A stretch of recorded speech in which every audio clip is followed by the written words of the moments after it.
नमस्कार दोस्तों, हमारे YouTube channel star study point में आप लोगों का स्वागत है। तो आइए आज हम लोग इस वीडियो में पढ़ेंगे राजनीति शास्त्र। और राजनीति शास्त्र से हमारा जो है टॉपिक होगा राजनीतिक दल। इससे हम लोग कुछ प्रश्नों को हल करेंगे। तो चलिए, इससे पहले आप जो है मेरे चैनल को सब्सक्राइब कर लीजिए तथा साथ ही साथ जो है शेयर कर दीजिए और बेल आइकन को दबा दीजिए, जिससे कि आपको समय समय पर नोटिफिकेशन मिल जाए और आप जो है अपना बेहतर तैयारी कर सके। तो अब हम चलते हैं प्रश्न पर। प्रश्न है, इंडिपेंडेंट लेबर पार्टी का संस्थापक कौन था? ए है आर श्रीनिवास, बी है बी आर अम्बेडकर, सी है सी राजगोपालाचारी और डी है लाला लाजपत राय। तो क्या होगा उत्तर इसका? इंडिपेंडेंस लेबर पार्टी की स्थापना डॉक्टर भीमराव अंबेडकर द्वारा 1936 में की गई थी। ठीक है, ऑप्शन बी हो जाएगा इसका। अगला प्रश्न है, निम्नलिखित में से किन दलों की स्थापना डॉक्टर भीमराव अंबेडकर ने की थी? तो एक है peasants and workers party of India, दो है all India schedules castes federation और तीन है इंडिपेंडेंट लेबर पार्टी। निम्नलिखित कूटों के आधार पर सही उत्तर चुनना है। ए केवल 1 और 2, बी केवल 2 और 3, सी केवल 1 और 3, डी 1, 2 और 3। तो क्या होगा उत्तर इसमें? इसमें 2 और 3 हो जाएगा। तो इस प्रकार ऑप्शन बी हो जाएगा। भीमराव अंबेडकर ने समता सैनिक दल, इंडिपेंडेंट लेबर पार्टी एवं शेड्यूल कास्ट फेडरेशन की स्थापना की थी। Peasant and workers party of India, जिसको कहा जाता है भारतीय शेतकारी कामगार पक्ष, इसकी स्थापना महाराष्ट्र में 1947 में की गई थी। यह एक मार्क्सवादी राजनीतिक पार्टी थी, जबकि वर्कर्स एंड पीजेंट्स पार्टी की स्थापना बंगाल में 1 नवंबर 1925 को की गई थी। काजी नजरुल इस्लाम हेमंत सरकार, कुतुबुद्दीन अहमद और शमसुद्दीन हुसैन इसके संस्थापक सदस्य थे। इस पार्टी ने 1925 से 1929 के दौरान भारतीय राष्ट्रीय कांग्रेस के अंतर्गत कार्य किया था। ठीक है। अगला प्रश्न है, भारतीय साम्यवादी दल का विभाजन 2 दलों सीपीआई और सीपीआईएम में किस वर्ष में हुआ था? ए है 1962, बी है 1964, सी है 1966, डी है 1969। तो क्या होगा उत्तर इसका?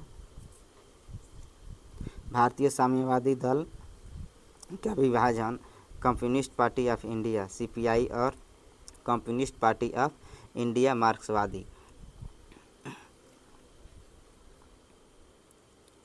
इंडिया मार्क्सवादी सीपीआईएम में 1964 में कोलकाता में हुए 7वें पार्टी सम्मेलन में हुआ था। तो इस प्रकार इस प्रश्न का उत्तर जो है ऑप्शन बी हो जाएगा। ठीक है, 1964 में। अगला प्रश्न है, निम्नलिखित में से कौन से दल संयुक्त मोर्चा का जो 1996-97 के दौरान सत्ता में था भाग नहीं थे? तो एक है बहुजन समाज पार्टी, 2 है समता पार्टी, 3 है हरियाणा विकास पार्टी, 4 है असम गण परिषद। नीचे दिए गए कूट का प्रयोग कर सही उत्तर चुनिए। तो कूट में ए में दिया है 1, 2, 3 और 4, बी में 1, 2 और 3, सी में 3 और 4, डी में 1 और 2। तो क्या होगा उत्तर इसका? ऑप्शन जो है बी हो जाएगा, 1, 2 और 3। बहुजन समाज पार्टी, समता पार्टी एवं हरियाणा विकास पार्टी 1996-97 के दौरान संयुक्त मोर्चा सरकार के अंग नहीं थे। ठीक है। अगला प्रश्न है, किस राज्य में क्षेत्रीय दल सत्ता में नहीं है? ए है तमिलनाडु, बी है आंध्र प्रदेश, सी है जम्मू एवं कश्मीर और डी है केरल। तो क्या होगा उत्तर इसका? ऑप्शन जो है डी हो जाएगा, केरल। केरल में लगातार कांग्रेस अथवा कम्युनिस्ट पार्टी ऑफ इंडिया मार्क्सवादी के नेतृत्व में सरकार का गठन होता रहा है। ये दोनों ही राष्ट्रीय पार्टियां हैं। तमिलनाडु और आंध्र प्रदेश में सामान्यतः क्षेत्रीय दल ही सत्ता में रहे हैं। जम्मू और कश्मीर पुनर्गठन अधिनियम 2019 के तहत 31 अक्टूबर 2019 से तत्कालीन जम्मू और कश्मीर राज्य को 2 संघ राज्य क्षेत्रों नामतः जम्मू और कश्मीर तथा लद्दाख में विभाजित कर दिया गया है। ठीक है। अगला प्रश्न है, निम्नलिखित में से दलीय व्यवस्था किस एक व्यापक व्यवस्था का अंग है? ए है सामाजिक व्यवस्था, बी है आर्थिक व्यवस्था, सी है राजनीतिक व्यवस्था, डी है अंतर्राष्ट्रीय व्यवस्था। तो क्या होगा इसका उत्तर? ऑप्शन जो है सी हो जाएगा राजनीतिक व्यवस्था। दलीय व्यवस्था राजनीतिक व्यवस्था का अंग है। दलीय व्यवस्था के द्वारा ही लोकतांत्रिक राजनीतिक व्यवस्थाओं में सत्ता का गठन एवं सरकार का संचालन किया जाता है। ठीक है। अगला प्रश्न है, निम्नलिखित में से किसे एक दबाव समूह माना जा सकता है? ए है लोकसभा के सदस्य, बी है पंचायत के सदस्य, सी है मंत्रिमंडल के सदस्य, डी है मजदूर संघ के सदस्य। तो क्या होगा इसका उत्तर? ऑप्शन जो है डी हो जाएगा मजदूर संघ के सदस्य। मजदूर संघ के सदस्य को दबाव समूह माना जा सकता है। जब कोई संगठन अपने सदस्यों के हितों की पूर्ति के लिए राजनीतिक सत्ता को प्रभावित करता है और हितों की पूर्ति के लिए दबाव बनाता है तो उस संगठन को दबाव समूह कहते हैं। इसे हित समूह, अनौपचारिक संगठन आदि भी कहते हैं। इसमें मजदूर संघ, किसान संगठन, महिला संगठन, व्यापारी संगठन, विद्यार्थी संगठन आदि को शामिल किया जा सकता है। ठीक है। अगला प्रश्न है, आंतरिक दलीय लोकतंत्र का उपयोग होता है।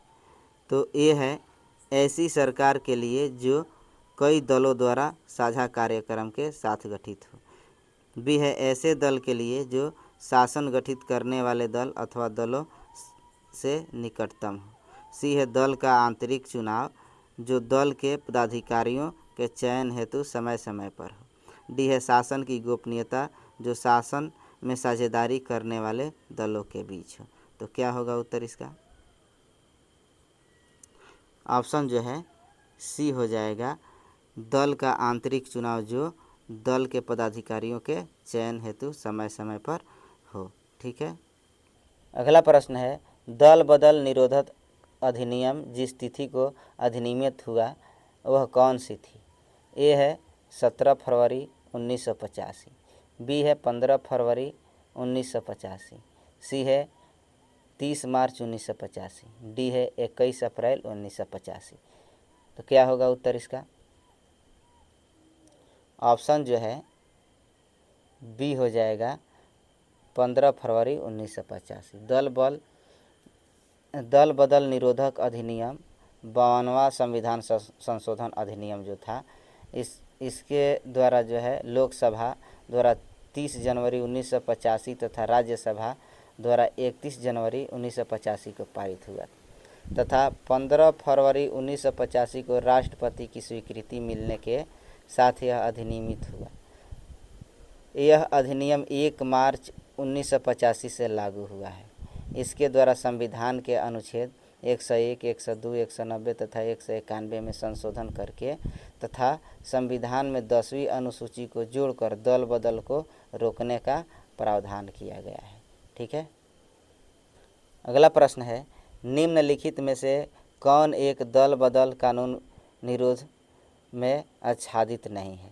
तो ए है किसी दल में एक साथ पूर्ण दल बदल, बी है किसी दल में विभिन्न चरणों में बड़े पैमाने पर दल बदल, सी है एक साथ लघु दल बदल, डी है संसद में दल के सदस्यों द्वारा सरकार को बचाने या गिराने के लिए मतदान करना। तो क्या होगा उत्तर इसका? ऑप्शन जो है बी हो जाएगा किसी दल में विभिन्न चरणों के बड़े पैमाने पर दल बदल। भारतीय संविधान में 52वें संविधान संशोधन 1985 द्वारा 10वीं अनुसूची के तहत दल बदल के आधार पर निर्भरता संबंधी उपबंध किए गए हैं। इसमें किसी दल में एक साथ पूर्ण दल बदल, एक साथ लघु दल बदल एवं दल के प्राधिकृत व्यक्ति के निर्देश के विरुद्ध मतदान करने संबंधी प्रावधान है। इसके तहत भारत में प्रथम बार राजनीतिक दलों को संवैधानिक मान्यता प्रदान की गई है। इस कानून के तहत किसी दल में विभिन्न चरणों में बड़े पैमाने पर दल बदल की परिस्थिति का उल्लेख नहीं है। ठीक है। तो इस प्रकार ऑप्शन जो है हमारा बी हो जाएगा, यही जो है नहीं है, यह निगेटिव प्रश्न था। ठीक है। अगला प्रश्न है, राजनीतिक दलों को संवैधानिक मान्यता प्रथम बार मिली वर्ष जो है 1975 में, बी है 1977 में, सी है 1985 में, डी है 1995 में। तो क्या होगा उत्तर इसका? ऑप्शन जो है सी हो जाएगा 1985 में। ठीक है, अगला प्रश्न है, भारत में एक राजनीतिक दल का विलय दूसरे राजनीतिक दल में निम्नलिखित में से किस स्थिति में मान्य होता है? ए है जब विधान दल के कम से कम 1/3 सदस्य ऐसे विलय के लिए सहमत हो। बी है जब विधान दल के कम से कम आधे सदस्य ऐसे विलय के लिए सहमत हो गए हों। सी है जब विधान दल के कम से कम 2/3 सदस्य ऐसे विलय के लिए सहमत हो गए हों। डी है जब विधान दल के कम से कम 3/4 सदस्य ऐसे विलय के लिए सहमत हो गए हों।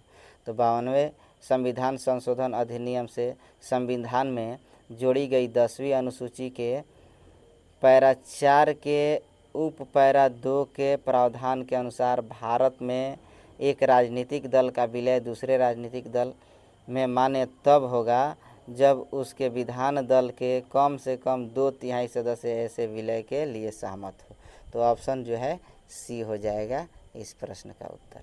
ठीक है, अगला प्रश्न है, निम्नांकित में से दल बदल विरोधी विधेयक के संबंध में क्या सत्य नहीं है? यह है, एक सांसद या विधायक अनर्ह ठहराया जाएगा यदि उसने उस दल की सदस्यता स्वेच्छापूर्वक त्याग दी हो जिससे वह संबंधित था। बी है, किसी सदस्य के सदन में किसी विशेष मुद्दे पर होने वाले मतदान से अनुपस्थिति बनाए रखने पर उस सांसद या विधायक को अनर्थ ठहराया जाएगा। सी है, किसी सदस्य को अनर्थ नहीं ठहराया जाएगा यदि राजनीतिक दलों का समावेश होता है। डी है, लोकसभा के सभापति को अनर्थ नहीं ठहराया जाएगा यदि वह बाद में किसी अन्य राजनीतिक दल का सदस्य बन जाता है। तो क्या होगा उत्तर इसका? ऑप्शन डी हो जाएगा। ठीक है, 10वीं अनुसूची में सम्मिलित दल बदल विरोधी कानून के प्रावधानों के तहत पैरा 5 के अनुसार लोकसभा अध्यक्ष निर्वाचन से ठीक पहले जिस राजनीतिक दल का सदस्य होता है वह यदि अपनी सदस्यता स्वेच्छा से छोड़ देता है और उसके बाद जब तक पद धारण किए रहता है तब तक उस राजनीतिक दल में पुनः सम्मिलित नहीं होता या किसी दूसरे राजनीतिक दल का सदस्य नहीं बनता है अथवा ऐसे पद पर न रह जाने के पश्चात वह अपने मूल राजनीतिक दल में पुनः सम्मिलित हो जाता है तो उसे अनर्ह नहीं ठहराया जाएगा। परंतु यदि वह किसी अन्य राजनीतिक दल का सदस्य बन जाता है तो उसे अनर्ह ठहराया जा सकता है। अतः विकल्प डी सही नहीं है इसमें। ठीक है, अगला प्रश्न है, राज्य की विधायिका या संसद का एक सदस्य निर्वाचन के बाद भारतवर्ष में दल बदल के आधार पर होने वाली निर्भरता का अपवाद निम्नलिखित में से किस स्थिति में माना जाता है? यह है, यदि राज्य की विधायिका या संसद के किसी एक सदन का अध्यक्ष या उपाध्यक्ष निर्वाचित हो जाने पर वह स्वेच्छा से मूल राजनीतिक दल की सदस्यता छोड़ देता है। बी है, यदि ऐसे पद पर न रह जाने के पश्चात वह राजनीतिक दल में पुनः सम्मिलित हो जाता है। सी उपयुक्त में से दोनों, डी है उपयुक्त में से कोई नहीं। तो क्या होगा इसका उत्तर? ऑप्शन सी हो जाएगा। ये भी है और बी भी है, तो ऑप्शन सी हो जाएगा इस प्रश्न का उत्तर। अगला प्रश्न है, दल परिवर्तन विरोधी विधि को किस राज्य में 1979 में ही अधिनियमित कर दिया गया था? ये है केरल, बी है जम्मू एवं कश्मीर, सी है पश्चिम बंगाल, डी है तमिलनाडु। तो क्या होगा उत्तर इसका? ऑप्शन जो है बी हो जाएगा जम्मू एवं कश्मीर। तत्कालीन जम्मू एवं कश्मीर राज्य में सितंबर 1979 में दल बदल को रोकने के लिए एक विधि को अधिनियमित किया गया था। इस कानून के अनुसार यदि विधान परिषद का कोई सदस्य अपनी पार्टी को जिसके टिकट पर वह निर्वाचित हुआ है छोड़ता है तो वह विधान परिषद का सदस्य नहीं रहेगा।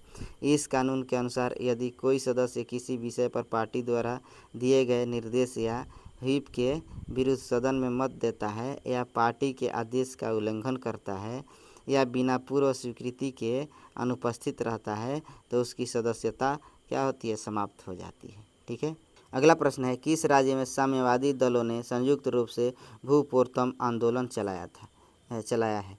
ए है आंध्र प्रदेश, बी है तमिलनाडु, सी है कर्नाटक, डी है केरल। तो क्या होगा उत्तर इसका?